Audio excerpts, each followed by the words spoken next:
is they flexed on him. Okay, they flexed on him. Here it says, if you know, you know. If you know, you know. The WNBA is coming to NBC and Peacock. So they are going on with their promo. This was put out today. If you know, you know. That's not just a tagline. That's NBC Sports in the WNBA, sending a message directly to the Players Association. And that message is crystal clear. We're moving forward with, or without you. This promo dropped today, February 2025, while CBA negotiations remain completely stalled. No deal signed, no agreement reached.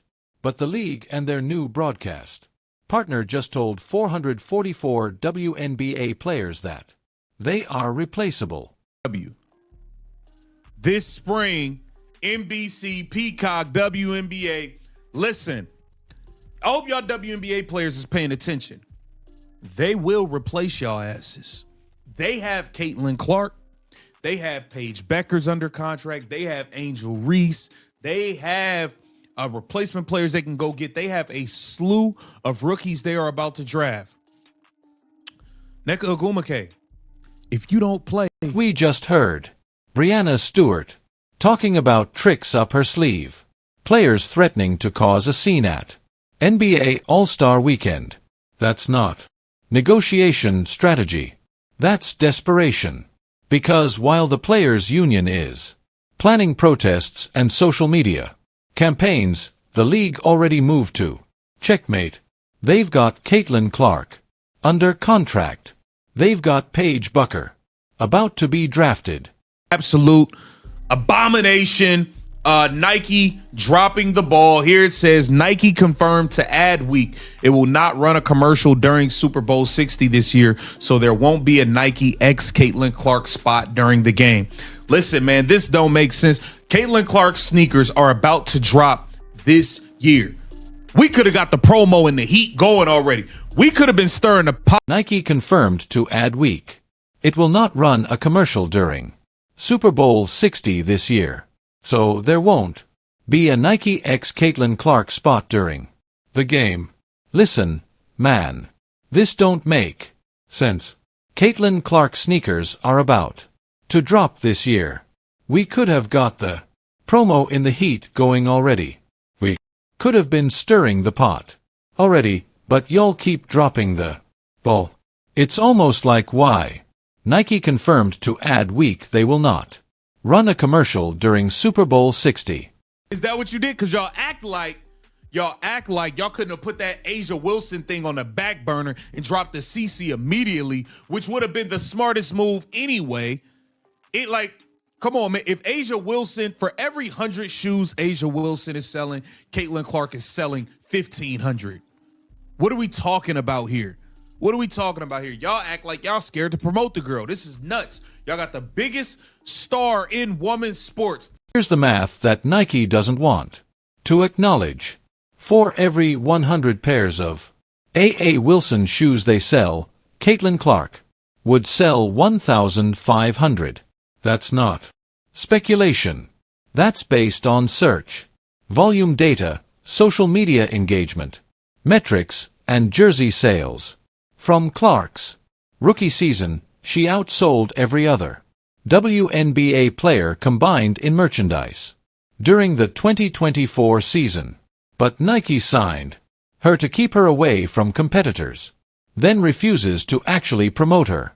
They gave A.A. Wilson the primetime put. Any scoops here where it says WNBA owners make small concessions in latest CBA proposal. Now, I want to say this. I have not seen anything that the WNBA players, have actually agreed to compromise on. All the compromises I've seen have actually come from the WNBA themselves. All the compromises have come from the owners. We watched them not want to pay for y'all's apartments, not want to pay for y'all rental cars, and in the latest WNBA owners make small concessions in latest CBA proposal. That headline tells you everything about who's actually conganing in these negotiations. The league sent a counter-offer Friday night. After 6 weeks of silence, they increased the salary cap from $5 million to $5.65 million per team. They agreed to 2 developmental roster spots, but the union requested. They're offering studio apartments for minimum salary players. Would like to know. That's what I would like to know. Here it says, after 6 weeks with no response, WNBA players have received a counteroffer to the collective bargaining agreement they proposed to the league in December. The league sent the union to the new proposal Friday night. In its latest proposal, the league made marginal changes to its proposed revenue sharing percentage. Sources familiar with negotiations told Front Office Sports.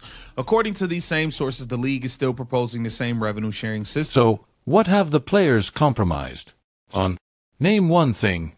The players' union proposed a $10.5 million salary cap.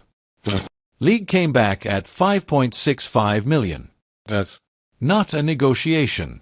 That's the union making demands completely disconnected from revenue reality. The players want 50% revenue sharing. The league's latest offer doesn't even reach 15%. And the Players Association hasn't budged an inch from their initial proposal, submitted back in December. Brianna. For team provided housing in a limited capacity. The union previously proposed 2 developmental player roster spots, which the league conceded to in its last proposal. So we've seen the WNBA compromise yet again, adding 2 developmental spots on rosters. That's a compromise. What are the players compromising on, y'all?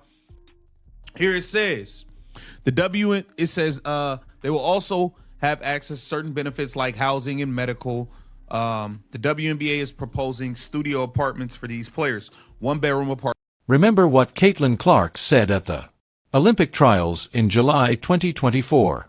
She was asked about the CBA negotiations and she said both sides needed to compromise. Not just the owners. Both sides understood something that the veteran players apparently don't. You can't demand NBA-level compensation when you're generating a fraction of NBA-level revenue. The WNBA's new media rights deal with NBC, ESPN, and Amazon is worth $2.20 $2 billion over 11 years. That's $200 million per year. The NBA's deal is worth $76 billion over 11 years. That's $6.9 billion per year. The owners compromise. We have not seen anything that the players are willing to compromise on. And that's all Caitlin Clark said from the door when she was at the Olympic tryouts, was that the players also needed to compromise. And yet we haven't found one thing that they have compromised on. Here's what makes this moment so significant for the future of women's professional basketball. The WNBA just proved they're willing to call the players' bluff. NBC Sports isn't waiting for a signed CBA to start promoting their investment. They're running ads. They're building hype. They're treating this like the season is happening no matter what. And that fundamentally changes the leverage in these negotiations, because think about what happens if the veteran players actually try to sit out. Brianna Stewart doesn't play. Inka Aguame doesn't play. Aya Wilson doesn't play. What happens? The league runs with Caitlin Clark, Paige Bucker's Angel Ree, Cameron Brink coming back from her ACL tear, and an entire draft class featuring talents like Kiki Fawn, AZ Fudd, and Olivia Miles. Casual fans who started watching because of Clark don't care if Brianna Stewart is on the court. They came for Clark, they'll stay for Clark. The league knows this. NBC knows this. And now the players are starting to realize it too. That's why we're seeing threats about causing scenes at All-Star Weekend instead of actual negotiation progress. The union thought they had leverage because of the new TV deal. They thought the league couldn't afford a work stoppage right when national Media attention is finally arriving. They miscalculated. The league has replacement players who are actually more popular than many of the veterans. That's unprecedented in professional sports labor negotiations.